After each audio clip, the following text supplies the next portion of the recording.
유사한 내용을 지난주 말고 그 전주에 우리가 함께 나눴죠. 기억나시나요?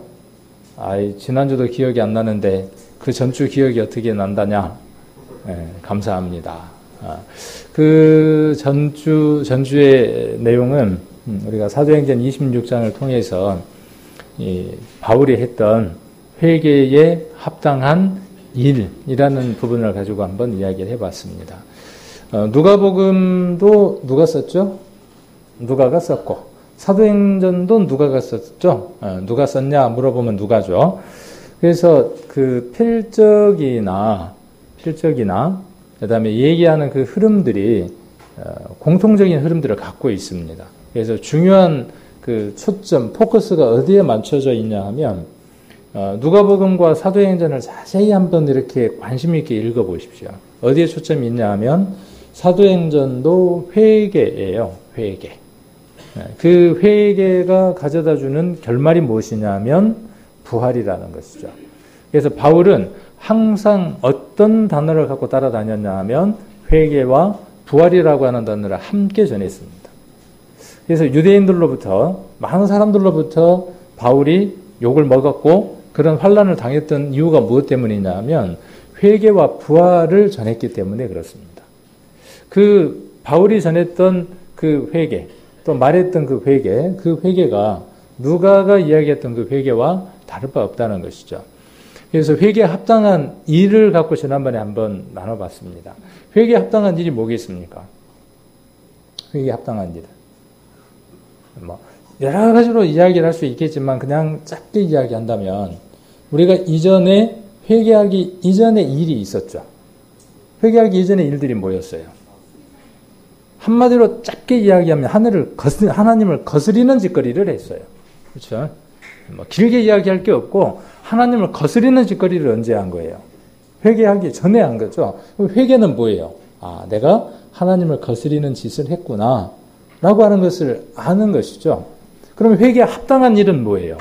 더 이상 하나님의 마음을 거스리게 하는 짓거리를 하지 않는 것이죠. 그 다음 거기서 또 한 발 나가서 어떻게 하는 것입니까? 하나님을 기쁘게 해드리는 일을 하는 거예요. 그래서 내가 하나님을 믿기 이전에는 악을 해가며 선한 것을 모르고 살았단 말이죠. 그러나 회개하고 그리고 그 회개에 합당한 삶을 살아가는 사람은, 회개에 합당한 일을 하는 사람은 어떤 사람이냐 하면 하나님을 기쁘게 해드리는 일을 하는 거죠. 그러면 하나님을 기쁘게 해드리는 일을 하는 곳에 누가 있겠어요? 회개한 사람이 있는 겁니다. 계속 지금 이야기하고자 하는 게 회개에 대해서 이야기하고자 하는 거예요. 오늘도 마찬가지고. 왜 그러냐 하면 회개가 없는 구원은 구원이 아니에요. 회심이 없는 구원은 구원이 아닙니다. 속지 마십시오. 자주 이야기하지만 했다고 해서 구원이라고 착각하지 마십시오. 과거, 현재, 미래 모든 죄가 사해졌다고 기록된 사실을 내가 읽었고 내가 그것을 봤다고 해서 내가 회개했다고 착각하지 마십시오. 내 죄가 수없이 많다는 것을 성경을 통해서 발견했다고 해서 그것이 회개했다고 착각하지 마십시오. 어디까지가 회개냐 하면 회개에 합당한 열매가 맺혀야 그게 회개입니다. 그러므로 다시 한번 생각해 봐야 돼요. 다시 한번. 회개나 회심에 대해서. 그런데 앞서간 선전들을 보면요. 구약도 그렇고 신약도 그렇고 신약 이후에 많은 말씀을 선포했던 사람들의 공통점이 뭐냐면요. 꼭 빠지지 않았던 단어가 뭐냐면 회심과 회개예요. 왜? 수백 번 얘기해도 부족함이 없기 때문에 그래요. 만일 회개가 없다면 껍데기예요. 아무것도 아닌 겁니다. 회개가 없으면. 내 죄가 많다는 걸 깨달았다고 회개한 겁니까? 아니다고요. 오해하지 마시라고요. 내가 뉘우쳤어요. 다시는 내가 죄 가운데 살지 않겠습니다. 라고 했다고 해서 그게 회개입니까? 자주 드리는 말씀이지만 몸과 마음과 모든 것들이, 몸까지도 그쪽을 향해 있어요. 근데 속에서는 뭐라 그러냐면, 나 깨달았어. 나 죄인이라는 거 알았어. 맞아. 그리고 하나님이 모든 죄를 다 가져가셨다는 거, 맞아. 저쪽을 살펴보면서 맞아 해. 근데 저쪽에 누가 있어요? 마귀가 지금 다 또아리 들고 앉아 있어요. 그러면서 마귀가 뭐라 그래요? 오냐 하고 있는 거예요. 잘한다. 어느 쪽으로 방향을 돌려야죠? 회개라는 말의 그 의미, 내포된 게 뭐냐 하면, 그 몸이 방향을 트는 거예요. 몸이. 마음과 몸이 함께 방향을 틀어서 정반대 방향으로 자리를 하고 뭐라고 이야기하는 겁니까? 내가 죄인이야, 죄가 많아라고 이야기하는 게 아니라 감사합니다, 고맙습니다. 여기 누가복음 3장 8절 이후에 나와 있는 것처럼 그러면 우리가 무엇을 할까요? 라고 이야기해야 되는 사람. 이쪽에 있는 사람은 절대로 그 얘기를 할 필요가 없어요. 회개에 합당한 열매를 맺지 않는 사람은 그쪽을 쳐다보고 말할 필요가 없어요. 그러나 회개에 합당한 열매를 맺히기 시작하는 사람은 방향을 틀어서 이쪽을 두고 뭐라고 이야기한다고요. 무리도 한번 봐보세요. 10절에 무리가 물어 가로되 무리가 무엇을 하리이까? 12절 세리들도 14절 군병들도 공통적으로 뭐라고 이야기했어요? 우리는 무엇을 하리이까예요. 이것이 회개에 합당한 열매를 맺히고자 하는 첫 출발점들이에요. 아무것도 안 해. 왜? 다 끝났으니까. 그러면서 회개했대. 누가 인정해주는 회개일까요? 하나님하고는 아무 상관이 없어요. 교회를 안 나와도 마음에 자각도 없고 성경을 안 봐도 찔림도 없고 형제 자매에게 함부로 말을 던져도 그거에 대한 어떤 마음의 아픔도 없고 그 어떤 자각도 없으면서 뭐라고 이야기하느냐 하면 나는 회개했다는 거예요. 나는 구원받았다는 거예요. 그러나 온전한 말씀이 그 안에 이루어진 사람은 방향을 틀고 그분을 향해서 뭐라고 말씀을 하느냐 하면 그러면 우리가 무엇을 할까요? 라고 이야기한다고요. 그러면 응답을 받겠죠? 그 다음 어떻게 하겠어요? 그대로 행하겠죠. 자, 이 부분은 오늘 좀 나눠보려고 하는 거예요. 그쪽으로 방향을 틀었냐는 거예요. 그래야 거기서부터 맺히는 열매가 뭐냐 하면 회개에 합당한 열매예요. 결론적으로 오늘 이 말씀을 갖고 이야기를 한다면 누가복음에서 회개에 합당한 열매를 맺고 아브라함의 자손이 된 사람이 있어요. 우리가 이야기하는 온전한 구원을 얻고 잃어버린 자에서 하나님 앞에 발견된 자로 나온 사람이 있어요. 누굴까요? 성경을 읽었으면 맞춰 나갈 수 있어야죠. 문제는 제시되고 답을 못 찾으면 안 되잖아요. 항상 성경 안에는 모든 것들에 대한 그 답들을 갖고 이야기를 하고 있습니다. 누굴까요? 회개에 합당한 열매를 맺은 인물. 모르니까 오늘 여기 오셨어요. 자, 회개에 합당한 열매의 첫 스타트가 누구냐 하면 우리가 잘 아는 대로 세리와 바리새인의 기도입니다. 회개에 합당한 첫 걸음이 뭐냐면요. 자기를 속으로 뭐라고 말하지 않는 거예요? 아브라함의 자손이라고 말하지 않는 거예요. 자, 아브라함의 자손이라는 말은 유대인들에게 있어서 뭐예요? 여러분들 절대로 침범당하고 싶지 않는 영역 하나가 있죠. 그거 건드리면 돌아버리잖아요. 있어요, 없어요? 다 건드려도 그거는 건드리면 안 돼. 유대인들에게 있어서 이 아브라함의 자손이라고 하는 것은 그런 자부심이에요. 예수님은 어떻게 하셨어요? 한번 확 후벼 파버린 거예요. 어떻게 후벼 팠죠? 아브라함의 자손 안에 돌덩이만큼 못한 건데. 그러니까 아브라함의 자손이 지금 순식간에 뭐가 됐어요? 돌덩이가 됐어요. 분이 올라오겠어요? 안 올라오겠어요? 올라오죠. 이 얘기를 누가 했죠? 예수님이? 잘 봐야 돼요. 그러니까. 잡혀가는 수가 있어요. 속아서. 요한이 한 얘기예요. 잡혀가요. 잘못하다가. 그래서 자세히 봐야죠. 요한이 한 얘기죠.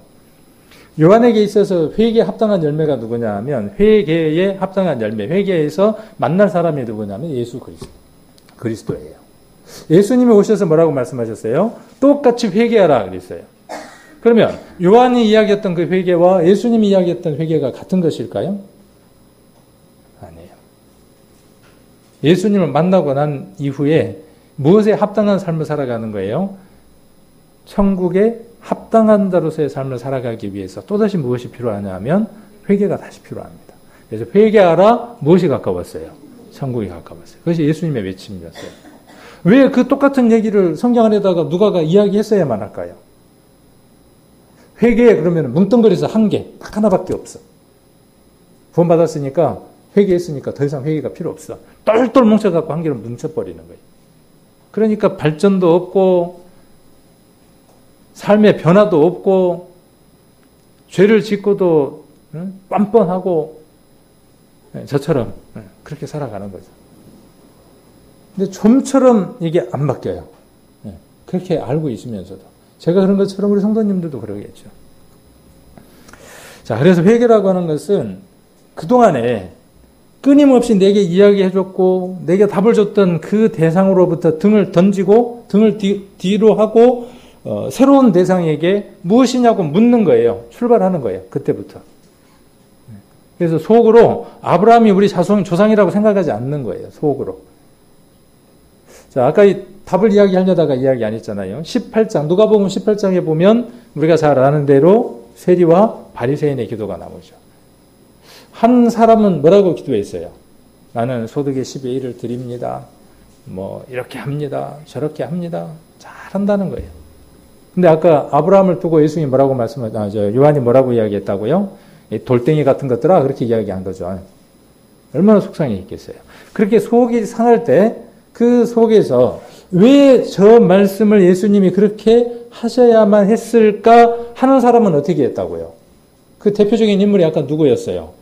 여기 무리들, 그 다음에 세리들, 군병들이었죠. 근데 누구는 없어요, 여기에가. 제사장도 없고요. 그렇죠? 서기관도 없고요. 잘났다는 사람들은 없어요. 자기가 무엇인가를 가지고 있다고 하는 그것이 회개하는 데 가장 큰 장애입니다. 가장 큰 장애예요. 말씀을 보는데 가장 큰 장애가 뭐냐면요. 내가 갖고 있는 먼저 된 경험이나 생각들이에요. 다 버려놓고 한번 성경을 한번 보세요. 내려놓고. 모든 들었던 것들을 내려놓고 앞뒤의 내용들과 맞춰서 성경을 보기 시작을 하면요. 그동안에 여러분들이 보지 못했던 많은 것들을 보게 됩니다. 그러나 지금까지 들었던 것들만 나는 아브라함의 자손이야. 나는 구원받은 사람이야. 내가 여태 이 교회 가운데 30년이나 있었어. 얼마나 많은 설교를 들었는데 그때 들은 설교에는 이렇게 말했어. 그렇게 들으면 그렇게 보면 거기서 머물러 있는 거예요. 거기서 머물러 있는 겁니다. 그러나 그 무시하라는 얘기가 아니에요. 그걸 기본으로 하고 그리고 내게 마음을 열게 하시는 그 음성을 듣고 성경을 보기 시작을 하면 많은 것들이 보여지기 시작을 합니다. 그래야 할 얘기들이 있겠죠.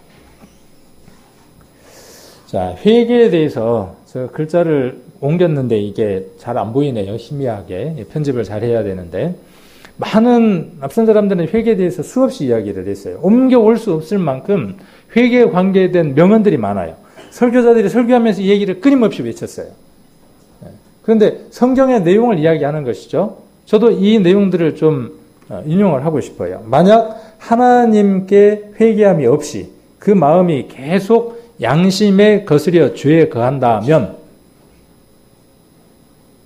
그렇죠? 죄 사함을 받은 믿음이 없다는 증거예요. 또 의롭다 하심을 얻은 다음에는 선한 행위가 뒤따르고 그랬어요. 구약이 이야기하는 바가 뭐예요? 야고보서가 이야기하는 바가 아브라함이 의롭다 하심을 얻었어요. 그리고 뭐가 따랐어요? 야, 너 이삭을 바쳐. 그랬을 때 어떻게 할 수 있었어요?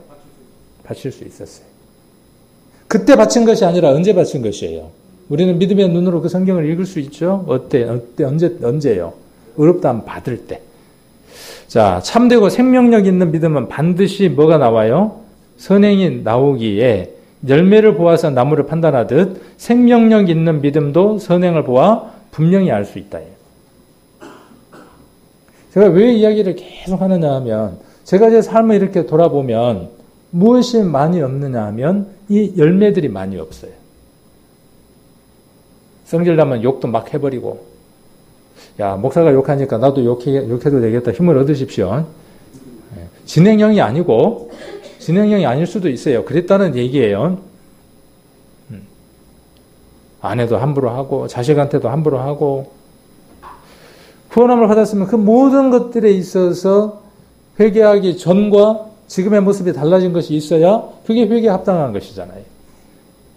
교회 와서도 마찬가지잖아요. 교회 와서도. 그래서 생명력 있는 믿음이에요. 생명력 있는 믿음은 무엇을 보아서 알 수 있느냐 하면 그의 선한 행위를 통해서 알 수 있어요. 행위를 만들어내라는 말이 아니라, 선한 행위를 만들어내라는 말이 아니라, 선한 행위는 자동적으로 나오는 거예요. 사과나무에서 사과 열리는 게 노력해서 열리는 게 아니고, 때 되면 열리는 것처럼. 근데 때가 돼도 안 열려. 안 열리니까 지금 얘기를 하고자 하는 거예요. 때가 되면 그 열매들이 맺혀서 우리의 삶들 가운데에서 하나님을 기쁘게 해드리는 것들이 나와서 우리가 선한 행위를 하게 되고, 그걸로 말미암는 복음에 전해지는 일들이 있을 텐데, 우리 교회를 다니는 사람들의 근방에 있는 사람들이 뭐라고 이야기하느냐 하면, 가더라도 저 교회는 가지 마라 그래. 말하고 행동하고 다르대. 그렇게 말하는 것을 수없이 제가 들어와요. 저도 제 삶을 보면서 그것이 인정이 되고. 그러니까 그 부분을 어떻게 하자는 것이죠? 그 부분도 어떻게 하자는 거예요? 회개하자는 거예요. 그래야 그 이전과 지금이 다를 거 아니에요, 앞으로. 자, 그리고 구원받은 사람의 증거는 참된 변화이다. 만약 그 사람이 구원받기 전의 삶과 다르게 살지 않는다면 그의 회개는 유감스러운 것이며 그 회개는 허무일 것이다. 그랬어요. 잘 아는 사람이죠. 글자가 잘 안 보이지만. 스펄전이라고 하는 유명한 설교자가 그렇게 이야기를 했어요. 자, 믿음의 고백만으로 이것이 우리의 구원이라는 것은, 자, 믿음의 고백. 제가 예수님을 믿습니다. 입으로 시인했어요. 그리고 구원에 이르렀다고 이야기를 해요. 자, 그렇게 말하는 것은 값싸고 야비한 종교다. 그렇게 이야기를 하죠. 메추엘리라고 하는 사람은, 메추라는 말은 성경의 이름으로 바꾸면 마태예요, 마태. 우리 마태, 마가 누가 그러잖아요. 그 마태를 영어로 바꾸면 메추예요. 메추헬리. 그 유명한 주석을 썼던 유명한 설교자이기도 하고 그 다음에 주석가이기도 해요. 이 사람이 뭐라고 이야기했냐면 믿음의 고백만으로 이것이 우리의 구원이다. 이렇게 말하는 것은 너무 야비하고 값싼 것이라는 거예요. 뭘 치르지 않으려고 하는 것이죠? 대가를, 값을 치르려고 하지 않는 거예요. 그것은 하나님을 못 오가는 것이며 자신의 영혼을 속이는 것이다. 하나님은 행위가 없는 죽은 믿음에서 즐거움을 찾으실 수가 없다 그랬습니다. 다른 의미로 이야기하면 하나님을 즐겁게 해드리는 것은 뭐예요? 우리의 믿음에 걸맞는 행위라는 것이죠. 행함이라는 것입니다. 믿음은 선한 자와 선한 행위의 아버지다. 네, 간단해서 좋네요. 믿음은 선한 자와 선한 행위의 아버지예요. 그러면 자식을 낳으면 뭐 하게 하겠어요? 행하고 착하게 살아가겠죠. 그리스도인의 전 생애는 회개의 생애가 되어야 한다. 기분이 안 좋죠, 지금요.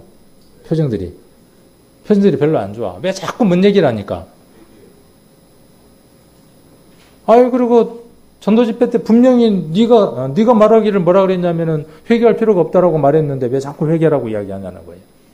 그러니까 하나에 대한 것만 자꾸 고정이 되어 있으니까 그렇죠. 그리스도의 전생에는 회개로 출발합니다. 그리스도인이 되는 첫 출발도 회개고 그리스도인이 살아가는 모든 삶 가운데에서 정죄를 유지하는 열쇠의 근원이 되는 것이 회개입니다. 회개는 한 번 하는 것이며 회개는 끊임없이 하는 것입니다. 이것이 정답입니다. 그래서 그리스도인의 전생에는 회개의 생애가 되어야 한다 그랬어요. 누가 그랬죠? 마틴 루터가 그랬어요. 그럼 이렇게 해야 천국 간다 그 말인가요? 이미 천국 가는 사람이 그리스도인이라는 말 의미가 뭔데요? 구원받은 사람이라는 말인데. 자, 거듭난 새 피조물은 그 속에 새 삶과 새 활동의 원리, 새 마음이 있어 그리스도의 형상을 쫓는 새 활동을 가져온다 그랬어요. 새라는 말이 계속 나오네요. 구원받은 사람은 새로운 피조물이라 그랬죠. 새 것이에요. 새 것. 보라, 새 것이 되었도다 그랬어요. 구원받은 사람은 새 것이죠. 그래서 새술은 새부대에 담아야 되기도 하고 새 것이니까. 그리스도의 형상을 쫓는, 그렇죠? 우리는 하나님 형상대로 지음을 받았죠. 그래서 하나님을 본받으라 하는 그 성경도 우리가 한번 교제를 했었죠. 그리고 우리는 또 누구를 본받는 거냐 하면 그리스도를 본받는 삶을 살아가는 거죠. 그래서 그리스도의 형상이나 뭐 하나님의 형상이나 같은 말이죠. 쫓는 새 생활을 가져온다 그랬어요. 내가 만들어내는 게 아니라 자연스럽게 그 삶들 가운데로 이어져 가는 거죠. 우리는 영광 가운데 그분과 교제를 누릴 수 있기에 앞서 반드시 은혜 가운데 그분을 닮아가야 한다. 그 다음에 참된 행위는 참된 믿음의 증거다 그랬어요. 참된 행위, 그것은 참된 믿음의 증거다 그랬어요. 행위는 하나님과의 관계를 만들 수는 없지만 믿음을 증명할 수는 있다 그랬어요. 한번 이 말들을 쭉 들으면서 잘 한번 생각을 해보게요. 우리가 행위나 열심에 대해서 부정적인 시각으로 질책하고 성경을 통해서 나무랬다는 얘기죠. 그런데 무엇 때문에 그렇게 이야기를 했습니까? 전도집회 때 우리가 주에 대한 이야기를 하고 그 다음에 거듭나지 못한 종교인들에게 왜 그들의 그 교회 안에서의 열심과 그들이 살았던 그 행위에 대해서 질책하고 책망했습니까? 그것이 구원에 이른다고 생각하고 그들이 살았기 때문에 그것을 질책하고 나무랬던 것이죠. 바로잡았던 것이죠. 그러나 구원함을 받고 난 이후에 그 삶은 어떤 것이에요? 아름다운 것이에요. 질책받아야 되는 게 아니라 교회 안에 열심히 살아가는 그것이 왜 교회 가운데에서 눈치 봐야 될 일입니까? 성경 열심히 보고 열심히 섬기고 열심히 간증하고 하는 그것이 왜 질책의 대상이 되어야 된다는 것이죠. 구원받고 난 이후에는 아름다운 것입니다. 그것은 참된 믿음을 증거하는 과정이기도 합니다. 회개라는 말의 의미를 한번 우리가 잘 생각해 봐야 될 필요가 있어요. 그래야 오해를 하지 않으니까. 그죠? 회개라는 말의 이 의미가 일반적인 사전적인 의미에서 회개와 성경에서 하나님과 우리의 관계 속에서의 이 회개에 대한 의미를 이해를 하지 못하면은 계속 나무다리를 긁는 거예요. 그냥 사전적인 의미, 일반적인 사람과 사람 사이의 회개의 의미는 뭐냐면 제가 저희 어머니나 저희 아버지에게 잘못된 일을 했어요. 예를 들면 저희 아버지 호주머니에 10,000원짜리가 이렇게 뼈꼼히 보이는데 돈이 없어서 중학교 때 그 돈을 꺼내갖고 썼어요. 그러면 뭐 한 거죠? 아버지께 내 거니까 내가 뭐 아버지 거 꺼내 썼는데 문제 안 돼요? 도둑질. 우리 어머니가 그러네요. 경험담이라고. 경험담 맞아요. 맞습니다. 경험담. 이런 것도 해봐야 이제 아는데 꼭 해봐야 됩니까? 자녀에게 이런 거 해보라고 가르칠 필요 있어요? 없어요? 없어요. 그것이 무엇과 같으냐 하면 선악과를 먹지 말라고 하는 하나님의 마음과 같은 것이에요. 악한 것은 사람이 경험해 볼 필요가 없는 거죠. 그래서 선악과를 먹지 말라고 말씀하신 거예요.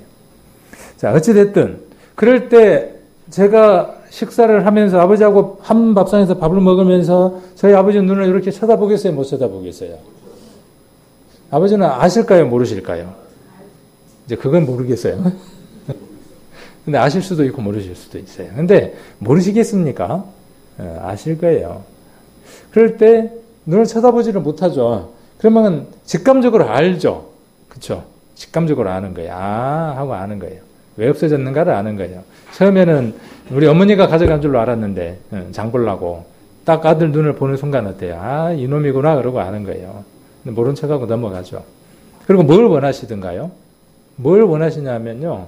그것을 고백하기를 원하죠. 내가 먼저 지적하기보다는, 아버지가 먼저 지적하기보다는 먼저 어떻게 하기를 원해요. 관계를 회복하기 위해서 아버지 제가요 사실은 뭐 아이스크림 먹고 싶어서 그거 먹어서 좀 됐어요. 그런 것과 알고 있는데도 모르는 척 막 시침이 뚝 떼고 있을 때 반응은 어때요? 괘씸죄가 들어가고 그렇죠. 자, 그럴 때 그 관계 속에서 무엇이 필요하냐면은 회개라고 하는 회심이라고 하는 자백이라고 하는 이런 관계도 우리가 이야기를 하죠. 유사하기는 해요. 유사하기는. 그래서 뉘우치고 관계가 회복되고 하는 것에 대해서는 유사점이 있는데 이 회개의 의미는 뭐냐면 죄가 있는 곳에 이게 굉장히 중요한 단어예요. 이걸 여러분들은 밑줄로 꼭 쳐넣거나 적어 놓으셔야 돼요. 이 의미를 꼭 기억해 두셔야 돼요. 죄가 있는 곳에는 사단의 합법적인 권리가 있어요. 이 얘기를 잘 이해하셔야 합니다. 죄가 있는 곳에는 사단의 합법적인 권리가 있어요. 그래서 어떻게 할 수 있어요? 죄를 지은 사람을 사단은 어떻게 할 수 있어요? 죽일 수 있어요. 사망의 권세가 무엇에 있으니까요? 죄에게 있어요. 그 사망의 합리적인 권세에서 자유를 주기 위해서 예수님께서 어떻게 하셨어요? 십자가를 지신 거예요. 그러니까 이 회개라고 하는 것은 사단과 연관이 있으면서 회개는 그리스도의 십자가와 연관이 있는 것이죠. 이로 인해 사단이 우리를 주장하면 하나님의 은혜를 받을 수가 없어요. 사단이 아담과 하와가 그렇게 됐죠. 그러면 그냥 두면 되냐는 거예요. 따라서 죄를 어떻게 해야 하죠? 고백하고 회개해야만 하는 거죠. 고백한다고 해서 그게 회개는 아니에요. 고백은 뭐예요? 잘못했어요. 제가 이런 죄를 지었어요. 시인하는 게 뭐냐면 고백이에요. 그게 회개는 아니에요. 그리고 뭘 해야 하죠? 고백과 회개는 같은 것 같지만 비슷한 것 같지만은 아닌 것이죠. 회개해야만 뭘 받아요? 죄 사함을 받아요.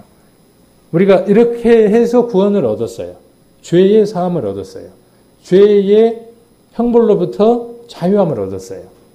죄의 심판으로부터 우리가 자유함을 얻었습니다.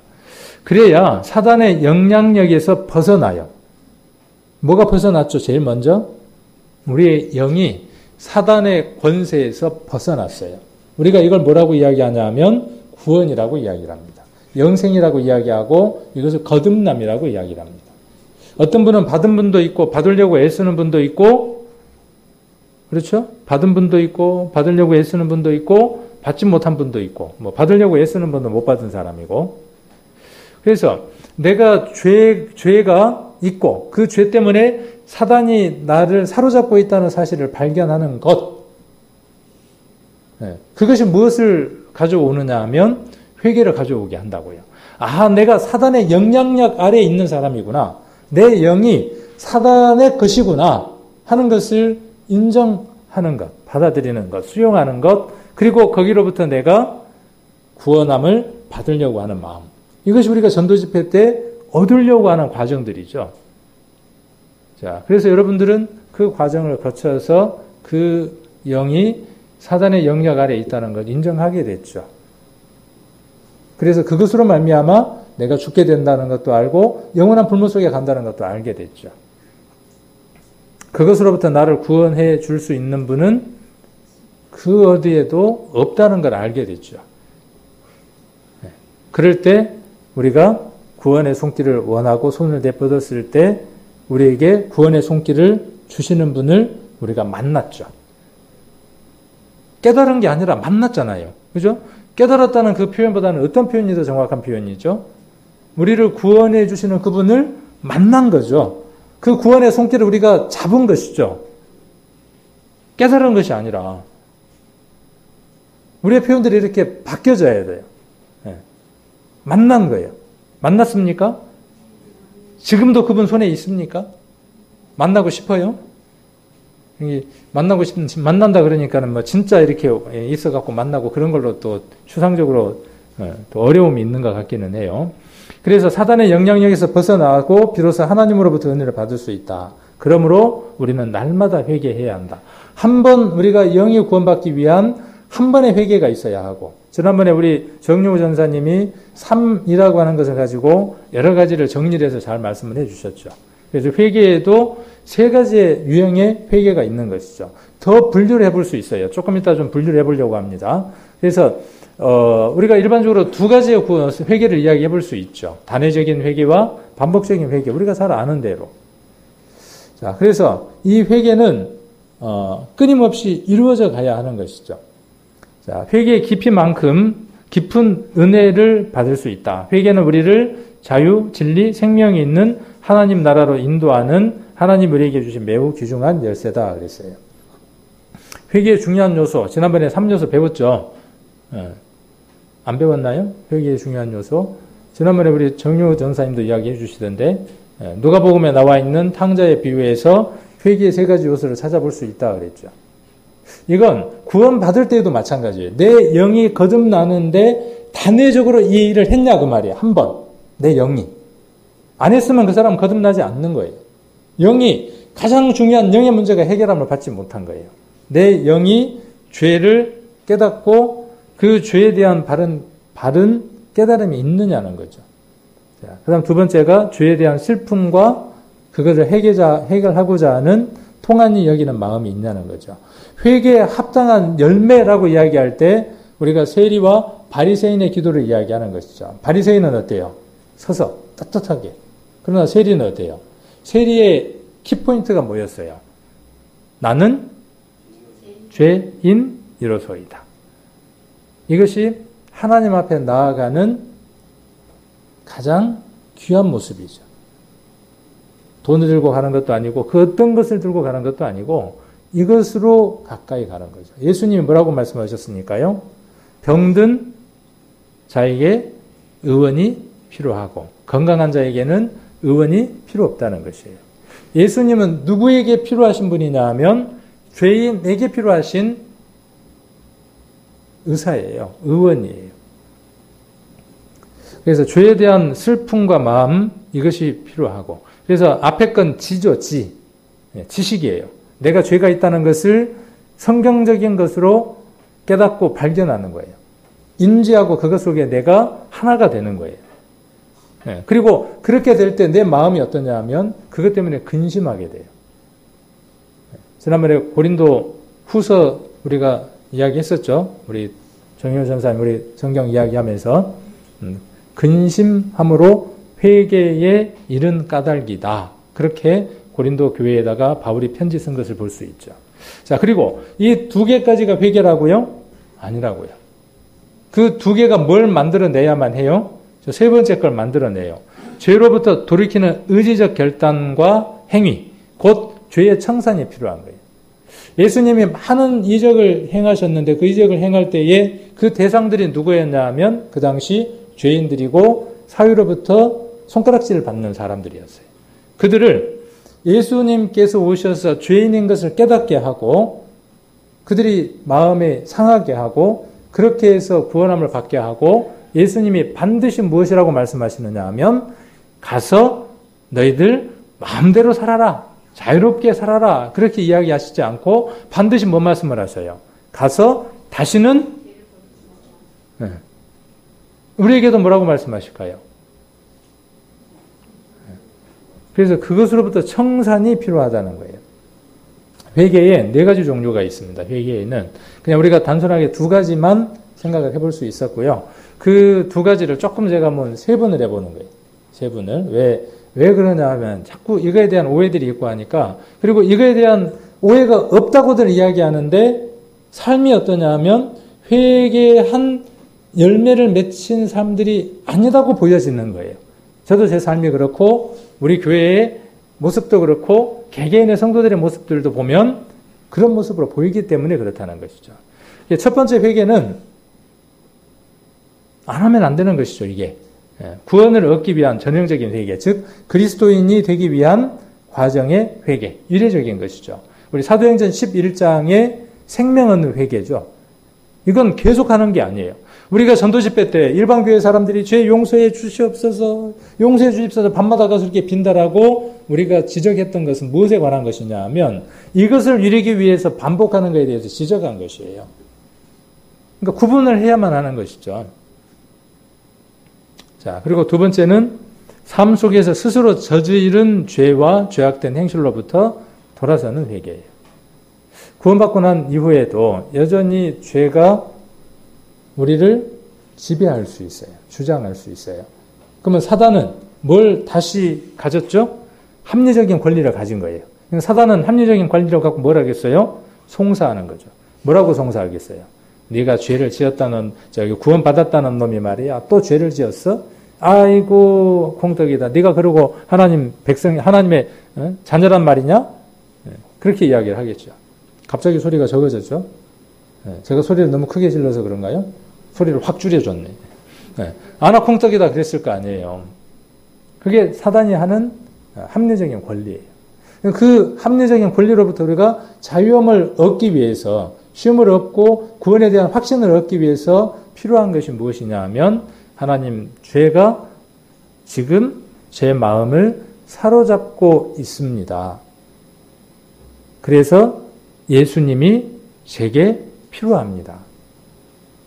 예수님께서 2000년 전에 십자가를 지신 것은 지금 제게 있는 이 죄에 대한 대가 때문에 예수님이 십자가에 못 박히신 것을 제가 믿습니다. 이 죄로부터 제가 자유함을 얻기를 원합니다. 이게 요한 1서에 나오는 진리의 내용들이죠. 자, 그럴 때 그 죄가 내 마음을 누르고 있는 걸로부터 자유함을 얻는 거죠. 밥상에서 밥을 먹는데 저는 아버지의 아들이고 어머니의 아들이잖아요. 그건 혈연의 관계죠. 구원받았다라는 말은 뭐냐면 혈연의 관계예요. 구원받았다라는 말은 이 첫 번째 회개가 피로써 구원함을 받았다라는 뜻이에요. 하나님의 자녀가 됐다라는 말이 뭐냐면 첫 번째 회개예요. 탄생을 이야기하는 거예요. 탄생, 출생. 출생이 누구 출생이 된 거죠? 사단의 자식이었다가 하나님의 자녀로 탄생하는 것이죠. 출생된 거예요. 출생이 있어야 뭐가 있는 거죠? 두 번째 회개가 있는 거예요. 출생이 없으면 두 번째 회개가 없는 겁니다. 자, 그래서 밥을 먹는 거죠. 아버지의 아들로서 내가 밥을 먹는 거예요. 밥상에서. 그럴 때 불편함이 있을 때 무엇을 해야 하죠? 아버지는 어때요? 이미 알고 있어요. 그리고 어떤 마음도 먹고 계셔요? 이걸 어떻게 해야 다시 이 일이 반복되지 않을까 하는 고민을 하시겠죠. 아버지는. 우리도 마찬가지죠. 우리도 이 일이 우리의 삶 가운데서 계속 반복되지 않아야 하죠. 요한일서가 말하는 것이 그거니까 우리를 사로잡고 있으면서 끊임없이 반복되는 죄들이 있어요. 우리 안에. 하나님의 자녀임에도 불구하고. 그래서 그 문제를 해결하기 위한 것이 뭐냐 하면 회개라는 것이죠.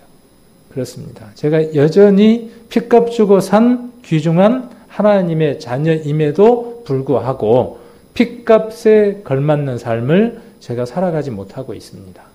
아직도 제가 술잔을 들면서 이 술잔의 알코올 냄새가 좋으네요. 이걸로 제가 제 괴로움을 푸네요. 제가 노래방에서 노래를 부르면서 다른 집 색시를 안고 있으면서 제가 제 괴로움을 풀고 있네요. 그런 분은 안 계시죠? 예를 들면 그럴 때 그것을 이길 수 있는 힘이 어디에서 오느냐 하면 회개에서 온다고요. 회개를 하지 않는데 그걸 이긴 힘이 오겠습니까? 회개는 누구를 소환해드리는 거예요. 회개는 내 심령 밖으로 나갔던 그 예수 그리스도를 다시 소환해드리는 능력이 어디에 있어요? 회개에 있는 겁니다. 자, 그리고 세 번째 회개입니다. 세 번째 회개. 이것은요, 이 세상 법칙으로는 정당해요. 그러나 하나님의 나라의 법칙에 불법에 해당하는 것이죠.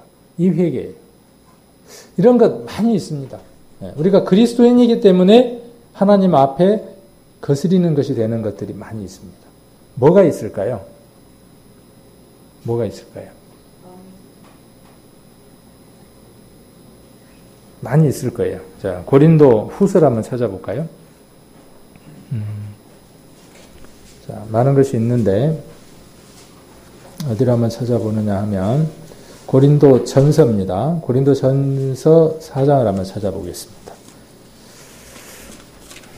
이 세 번째 회개에 해당하는 것들이 어떤 것들인지를 한번 살펴보려고 합니다. 고린도 전서 9장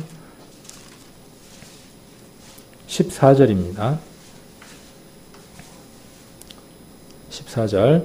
이와 같이 주께서도 복음 전하는 자들이 복음으로 말미암아 살리라 명하셨느니라. 이는 두 가지 의미를 함께 내포하고 있습니다. 그리스도인들이 복음을 전하면 그 복음 전하는 걸로 말미암아 모든 풍요함들을 얻습니다.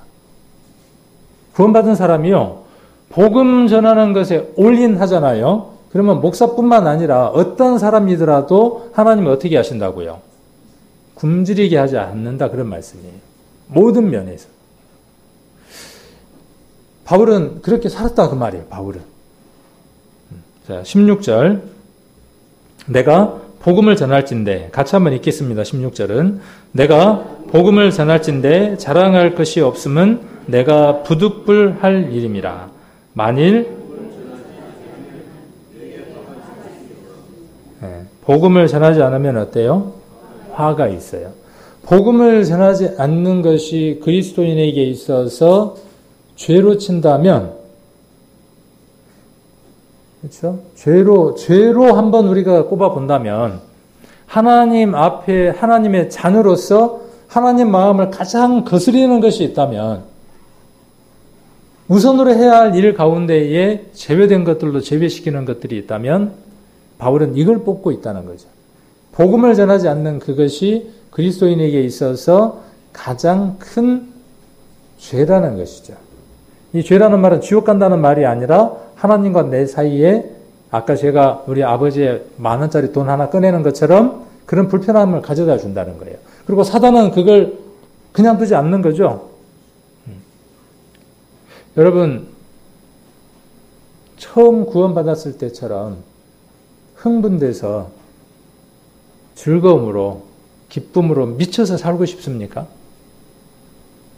다윗이 그랬던 것처럼 우리가 구원의 기쁨이 회복되고 싶습니까?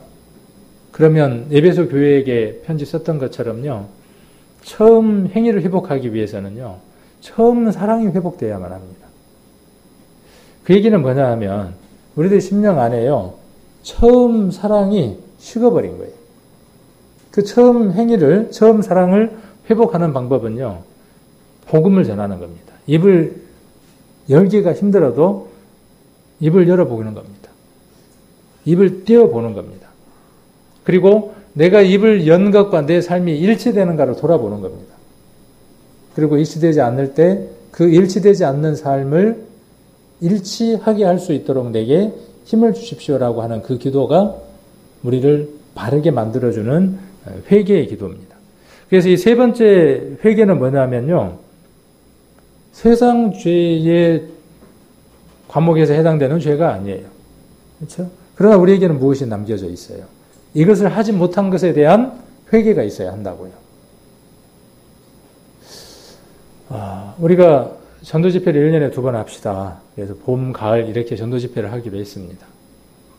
이런 의견도 있었어요. 우리가 전도 집회를 하는데 한 번 하더라도 대박을 터뜨립시다. 세상 말로. 한두 사람 데리고 오는 게 아니고 많이 데리고 와서 가득 앉혀놓고 그 사람들이 구원받게 해서 우리가 그 전도 집회를 통해서 힘을 얻어야지. 한두 명 앉아놓고 첫날 한두 명 왔는데 마지막 날 한 사람도 안 와. 그럼 뭐냐고, 전도 집회가. 그러니까 그런 전도 집회 하지 말고 기간을 길게 두고 우리가 전도 집회를 합시다. 라고 이야기를 했어요. 또 그렇게 한번 우리가 합시다라고 해서 우리가 여름 수양회에 맞춰서 이렇게 전도 집회를 준비를 했어요. 자, 이것도 우리가 할 수 있고 저것도 우리가 할 수 있어요. 또 해야 하고. 이것도 정답은 아니고 저것도 정답이 아닐 수도 있어요. 그러나 정답은 무엇이냐면요, 하는 게 정답인 거예요. 그렇죠? 하는 것이. 네. 그러면 이렇게 한번 질문 한번 해봅시다. 1년에 2번 전도 집회하는 것을 하나님이 기뻐하셔요. 그렇죠? 안 하는 것보다 2번 하는 거 기뻐하실 거 아니에요. 한 번 하는 것보다 2번 하는 거 기뻐하실 거 아니에요. 수가 적든 많든 간에. 그럼 만일에 1년에 4번 하면, 우리가 1년에 전도 집회를 2번 하는데 하나님이 기뻐하신단 말이에요. 1년에 4번 하면 하나님 어떻게 하시겠어요? 춤을 추시겠네요. 자, 그러면 1년에 6번을 하면, 1년에 12번을 하면, 왜 제가 이 말씀을 드리느냐 하면요, 답은 이미 알고 있어요. 저와 여러분이 그 답을 알고 있습니다. 전도 집회는 어떻게 하는 것이 유익하다는 걸 알고 있죠? 한 달에 한 번 하는 것이 훨씬 더 유익하고 하나님을 기쁘게 해드린다는 것을 알아요. 그러면 제가 그렇게 안을 냈을 때 할 거란 얘기죠. 오케이, 그렇게 합시다. 그러면 얼마나 좋겠어요. 근데 이 얘기를 왜 제가 하느냐 하면은 우리 남장님 회장님하고 이런 교제를 어제 오늘 이렇게 나눴어요. 나누면서 제가 뭔 생각이 드느냐 하면 오늘 이 말씀 준비했던 게 생각이 나요. 그래, 바울이 하나님 앞에 가장 큰 가장 큰 죄를 가리켜 무엇이라고 이야기했느냐 하면 복음을 전하지 않는 그것을 하나님 앞에 가장 큰 죄로 삼았는데 그러면 내가 이 교회 안에서 해야 될 일이 무엇이냐는 거죠.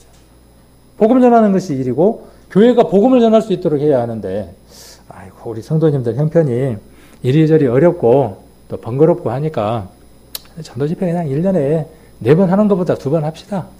그러니까 4번 하자고 했다가 2번 하자고 하니까 어때요? 아이고 살았다 싶은 거죠. 저희가 그거 회개했어요. 왜? 3번째 회개하라고 했으니까. 우리도 이 부분을 돌이키자고요. 돌이킨다는 말은 뭐냐면 이전보다 이유가 달라져야죠. 8월 지나고 난 이후에 우리 교회 직임자들 모입시다. 예전에 우리 그렇게 했잖아요. 정해놓고 한 달에 한 번씩 교회 직임자들이 모였죠. 모여서 뭐 했습니까? 머리를 맞대고 성도를 어떻게 돌아볼 것인가, 어떻게 복음을 전할 것인가 고민했잖아요. 그렇게 하지 않는 것을 회개하자고요. 3번째 회개예요. 3번째 회개. 저도 바쁘니까 제가 다 할게요. 다 싸매고 하려고 하는 거예요. 잘한 걸까요? 아니에요. 교회는 혼자 다 싸매고 하는 것이 잘하는 것이 아니라 함께 나눌 수 있도록 하는 것이 잘하는 거예요. 저는 잘 못하고 있는 겁니다. 오늘 여러분 앞에서 제가 제 모습을 드러내놓고 돌이키는 겁니다. 그리고 도움을 구하는 겁니다. 전도 집회 한 달에 한 번 합시다. 어때요? 어떻습니까? 부담됩니까? 근데 어쩌다가 한번 하는 것보다 훨씬 더 부담이 덜 될 것 같아요. 그냥 편하게 밥 준비하는 거 없이, 전혀 밥 준비하는 거 없이, 어떤 것도 없이 그냥 편하게 일주일 동안 하는 겁니다. 일주일 동안. 그래서 매달 하는 겁니다. 매달. 이거요, 회복되면 교회는 사는 겁니다. 이거에서 우리가 물러나면 교회는 점점 찌그러지는 겁니다. 지금의 교회들은요, 수평의 이동은 있어요. 이 교회에서 이 교회로 옮겨요. 이 교회에서 이 교회로 옮깁니다. 우리 교회에 있다가 우리 교회가 싫으면 다른 데로 가요. 뭐가 안 되면요, 이 교회가 복음으로 뜨겁지 않으면요, 이동합니다. 이제 그건 말고요. 수평으로 이동해서 이 교회 안에 채우는 건 말고요. 잃어져 버린 영혼들로 이 교회 안에 채워야 할 필요가 있죠. 이것 못한 것에 대해서 우리가 회개하지 않으면 열매가 없다니까요. 이것이 문제인 걸 알아야 돌이켜서 이 행위를 그치고 다른 행위로 옮겨갈 거 아닙니까? 부담됩니까? 저도 부담돼요. 우리 회장님하고 그런 얘기를 했지만 부담됩니다. 엄청나게. 그러나 해야죠. 저는 가야 할 길을 분명히 이야기를 해드렸으니까 이제 8월달 이후에 이제 하반기가 이미 들어섰지만 그 하반기를 어떻게 할 건지에 대해서 우리가 모여서 의논들을 해야 하겠죠. 그럴 때 핑계 대지 맙시다. 우선순위를 1순위를 바꿔야죠. 이 교회에서 안 바쁜 사람은 저밖에 없어요. 저밖에 없어요. 그리고 다 바빠요. 다 바쁩니다. 그러나 하나님 일에 있어서 우리가 하려고 하는 그 일이 가장 최우선이고 가장 소중한 일이죠. 저도 묵인을 하는 거예요. 그래요. 그럴 수밖에 없으니까요. 하나님이 잘했다고 말씀하지는 않을 겁니다. 그래서 지금보다 더 부지런을 내야 하는 이 3번째 회개가 있고, 그 다음 4번째 회개는 뭐냐 하면 가나안 땅을 정복하는 것과 같은 이치예요. 이스라엘 민족이 가나안 땅을 정복할 때에 실패할 때도 있었죠. 실패할 때마다 어디로 돌아왔습니까? 길갈로 돌아와서 원인을 분석했죠. 뭐 때문에 문제였습니까? 수가 적어서 졌습니까? 무기가 없어서 졌습니까? 뭐 때문에 졌습니까?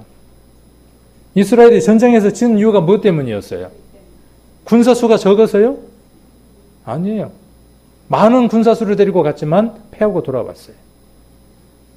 뭐 때문이었습니까? 하나님을 의지하지 않고 하나님 중심적인 삶을 살아가지 않을 때 정복해야 될 것들을 정복하지 못하는 삶들이 이루어지죠. 그래서 어쩌면 이 4번째 회개를 생각하고 살아가는 사람들은 더 깊은 은혜 가운데에서 살아가는 사람들일 겁니다. 분명히 그분들의 삶은요, 다를 겁니다. 첫 번째 회개를 했느냐? 두 번째 회개를 하고 있느냐? 첫 번째는 했느냐예요. 두 번째 회개를 하고 있느냐? 세 번째 회개를 하고 있느냐? 아니면 네 번째 회개가 있는지 없는지도 모르고 살아가느냐? 하는 것에 따라서 다를 것이라는 것이죠. 구약은 그 그림자를 우리에게 얼마든지 보여주고 있죠. 홍해를 건너는 것이 뭐예요? 홍해를 건너는 것이 첫 번째 회개예요. 그렇죠? 홍해를 건너는 게 첫 번째 회개입니다. 다시 돌아갈 수 있어요? 없어요? 없어요. 두 번 다시는 돌아갈 수 없습니다. 우리는 구원받은 사람이며 구원받은 사람은 다시 세상으로 돌아갈 수 없어야 맞습니다. 애굽으로 돌아갈 수 없어야 맞습니다. 자, 그 다음 나타나는 건 뭐가 나타납니까?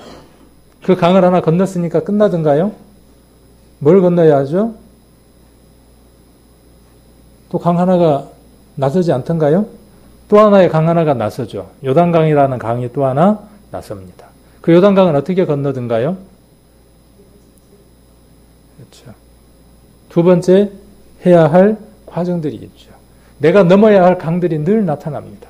내게 또 다른 강들이 또 나타나고 또 다른 강들이 또 나타나고 넘기 어려운 강들이 또 나타납니다. 넘었다 싶으면 더 큰 강이 나타나고 그럴 때마다 무엇으로 해결합니까? 내가 이 강은 도저히 건널 수 없을 것이야 라고 생각이 들었지만 말씀의 법궤를 메고 발을 한 발 디디면 그 강이 갈라지는 것을 체험하게 되죠. 그래서 홍해를 건너고 요단강을 건너고 비로소 어디에 입성을 해서요? 가나안에 입성을 해서 뭘 하기 시작을 합니까? 전쟁을 치르기 시작을 하죠. 그래서 이 세 번째와 네 번째의 전쟁은요, 그 회개는 어느 사람 안에 있느냐 하면 믿음 안에서 살아가려고 발버둥치는 사람 안에 이 세 번째와 네 번째 회개들이 늘 반복되어집니다. 생각 안 해보셨나요? 두 개의 회개만 있다고 생각하셨나요? 한번 점검을 해보십시오. 나는 이 첫 번째 회개를 했는가? 두 번째 회개를 하고 있는가? 나는 이 세 번째 회개, 복음을 전하지 않는 그것 때문에 내가 하나님으로부터 책망받을 것이라는 것에 대한 자각이 있고 지각이 있고 깨달아서 내 마음이 바울처럼 로마서에 기록한 것처럼 내가 그리스도에게서 끊어진다고 할지라도 내 동족이 구원받으면 좋겠습니다 하고 하는 그 간절함이 있는지, 만일 그 마음이 없다면 회개해야 한다고요. 그리고 내 심령 안에 사단의 영역으로 있었던 7 땅들이 있습니다. 사단에게 정복되어 있는 7 땅들이 있어요. 그 땅들을 정복해 나가는 겁니다. 그것이 정복되지 못할 때 다시 십자가 아래에 돌아가서 그것을 정복해 달라고 기도하는 삶이 네 번째 회개의 삶을 하면서 살아가는 사람이죠. 점점 성장해서 그리스도의 정상적인 삶의 모습들로 살아가게 되는 것이죠. 이러한 삶이 없으면서 내가 구원받은 사람이다, 또 내가 하나님의 자녀답게 살아가고 있다, 이렇게 말하는 것은 무엇인가 일치되지 않는 것이죠. 제가 밴드에다가 동영상 하나를 올렸어요. 보셨나요? 너무 길어서 다 못 보셨죠? 17분짜리, 그게 원래 긴 건데 제가 이제 잘라서 17분짜리예요. 17분짜리인데 올렸는데 15분까지밖에 안 올려지더라고요.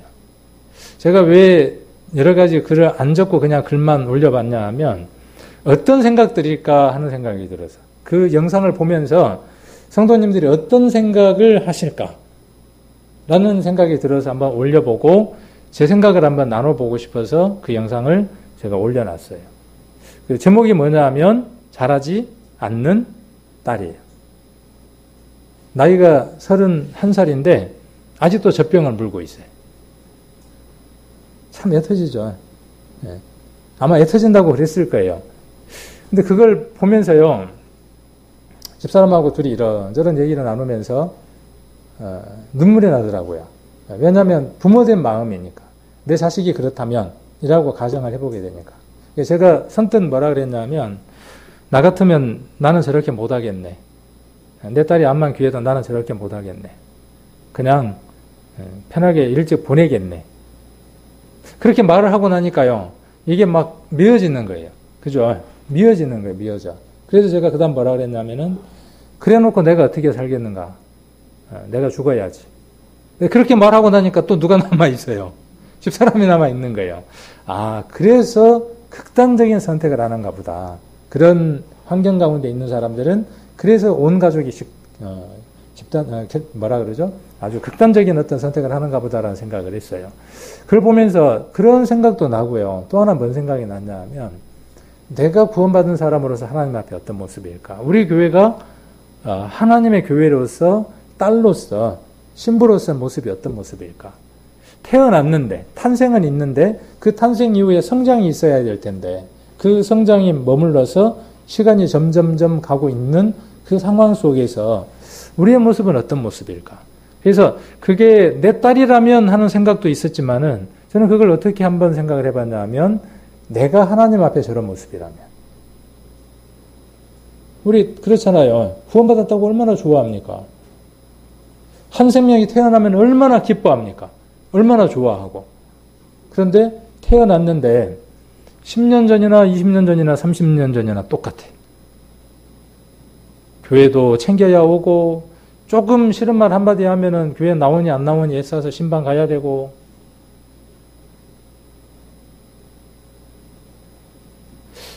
아까 우리가 이야기했던 것처럼 그 본연의 삶을 우리가 살아가야 될 텐데 그게 성장하고 자란 모습인데 없는 거예요. 똥 싸고 오줌 싸고 분유 먹는 삶으로 그대로 가고 있는 거예요. 그래서 그걸 보면서 제가 많이 돌아봐시더라고요. 그래서 한번 그런 의미를 한번 올려봤어요. 우리 성도님들 개개인의 삶들 한번 돌아보라고. 근데 다들 어떻게들 생각하시느냐 하면 다 잘 살고들이 있다고 생각들 하시더라고요. 제가 드러내놓고 이야기를 하건데 다들 뭐라고 이야기하시냐 하면 나는 잘 살고 있다는 거예요. 잘하고 있다는 거예요. 그런데 거기다 대고 그거 아니에요. 그렇게 이야기하니까 기분 나쁜 거죠. 아까 뭐하고 똑같아요? 요한이 회개하라. 회개에 합당한 열매를 맺으라. 속으로 아브라함이 너희 자손이라 말하지 마라 하는 거하고 똑같은 거예요. 잘하고 있다고 생각하는데 자꾸 몇 년 동안 뭔 얘기만 하는 거예요. 잘못 살고 있다고만 이야기하는 거예요. 잘하지 않고 있다고만 이야기를 하는 거죠. 그런데 돌아보면 어떻게 했어요? 돌아보면 성장이 있겠죠. 그래서 이걸 한번 보려고 합니다. 이걸 보면서 어떤 생각들이 제 마음 가운데 참 많이 들었냐면 내 모습이 혹 저런 모습이지 않을까? 또 우리 교회가 저 모습이 아닐까? 저 아이가 뇌가 이상이 없어서 온전하게 성장하고 온전하게 말하고 또 때 되면은 시집도 가고 아이도 낳고 해야 그게 정상인데 자연스러운 것인데 우리 신앙의 삶도 마찬가지잖아요. 태어나면 반드시 거기에 맞는 성장이 있어야 되는데 구원받은 지 5년이 되고 10년이 되고 20년이 되고 30년 이상이 되어졌음에도 불구하고 저 침대에 누워있는 여자아이처럼 31살 된 아이처럼 어떤 것도 움직이지도 못하고 말도 못하고 어떤 것도 행하지 않는 그런 모습을 갖고 있으면서 나는 태어났다고 자부심을 갖고 살아갑니다. 어떻게 생각하시든 그것은 여러분의 자유입니다. 그러나 하나님 편에서 보았을 때 우리의 모습이 저 모습인지 아니면 건강하게 어떤 일들을 할 수 있는 사람들인지를 한번 돌아봤으면 하는 마음에서 저 영상을 같이 한번 봤습니다. 그래서 우리 성도님들 삶들 안에 이 회개가 아주 중요하다는 생각들을 하시고 그 회개에 합당한 삶들을 살아가는 우리 성도님들 되시고 회개에 합당한 삶의 표본이 누구냐면 삭개오입니다. 삭개오 이야기 전에다가 얘기를 못했는데 삭개오는 아까 그 누가복음 3장에 대한 아주 표본이 되는 정답을 담고 있습니다. 그래서 그런 부분들은 우리가 이 누가복음을 보면서 또 교제를 오후에 또 하셔도 좋을 것 같다는 생각이 듭니다.